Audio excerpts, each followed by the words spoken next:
வணக்கம் நண்பர்களே, உங்களிடம் பேசுவது விமலா. இன்னைக்கு நம்ம கேட்க போற கதை இருக்கும் வரையல். ஒரு அலுவலகம், அதுல ஒரு தலைமை அதிகாரி. அவர் ரொம்பவும் உண்மையானவர், நேர்மையானவர். அலுவலகத்துல உள்ள ஒவ்வொரு பொருளையும் ரொம்பவும் பத்திரமா பாதுகாத்து வந்தார். மேஜை, நாற்காலி, குப்பை கூடை எல்லாம் அந்தந்த இடத்துல இருக்கான்னு பாத்துக்குவார். நாற்காலியிலே ஒரு கால் உடைஞ்சிருந்தாலும் அதை உடனே பழுது பார்த்து சரி செஞ்சிடுவார். அதாவது அவர் எப்படின்னா, அந்த அலுவலகத்துல உள்ள ஒவ்வொரு பொருளையும் தன்னுடையதா நினைச்சு பாதுகாத்து வந்தார். அந்த அதிகாரிக்கு ஒரு நாள் திடீர்னு மார்ஷல் உத்தரவு வந்தது, டிரான்ஸ்பர் ஆர்டர். உடனே என்ன பண்றார், தன்னுடைய பெட்டி படுக்கையை கட்டிக்கிட்டு புறப்படுறார். இப்ப அந்த அலுவலகத்துல உள்ள மேஜையை பற்றியோ நாற்காலியை பற்றியோ அவரு கவலைப்படல. அந்த அலுவலகத்துல இருந்த வரைக்கும் அங்கே இருந்த எல்லா பொருட்களுக்கும் அவரே பொறுப்பு. அதே விதமா அவர் எல்லாத்தையும் தன்னுடையதா பாவித்து அக்கறையா கவனிச்சுக்கிறார். இத மாரகம் அப்படின்னு சொல்றாங்க. அவரை அடுத்த ஊருக்கு மாற்றிய உடனே இது எல்லாம் தன்னுடையதில்ல, சமுதாயத்தை சேர்ந்தது அப்படிங்கிற எண்ணம் வந்துடுது. தான் வெறும் பொறுப்பாளி மட்டுமே என்கிற எண்ணம் உருவாகுது.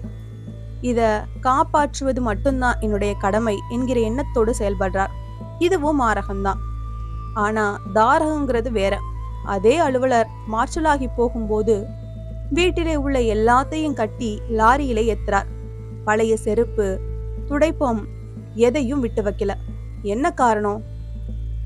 எல்லாம் என்னுடையதுங்கிற எண்ணம். ஆக எல்லாம் என்னுடையதுங்கிற எண்ணம் தாரகம், என்னுடையதில்லைங்கிற எண்ணம் மாரகம். இந்த தாரகம் மாரகம் இரண்டிற்கும் இடையில தான் மனித வாழ்க்கை ஊஞ்சலாடுகிறது பெரியவருங்க கருத்து. எல்லாவற்றையும் நாம அனுபவிக்கலாம், ஆனா எதுவும் என்னுடையதில்லைங்கிற எண்ணம் நமக்கு வரணும். இருக்கிறதெல்லாம் இயற்கை கொடுத்திருக்கிற பிரசாதம். அரசாங்கம் கொடுத்திருந்தத அந்த அதிகாரி காப்பாற்றினார். பொறுப்புல இருக்கிற வரைக்கும் இதையெல்லாம் காப்பாற்ற வேண்டியது தனது கடமைன்னு நினைச்சார் அவர்.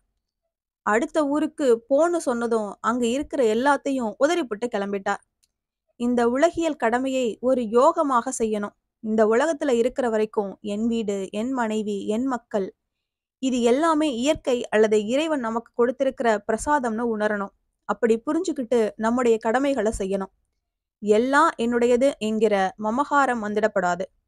ஒரு மனிதனுக்கு எது நிரந்தரம், எதுவரை இருக்க போகிறான், யாருக்கும் தெரியாது. அதனால வாழும் வரை கடமையாற்றிக் கொண்டே காலம் கழிக்க வேண்டும்.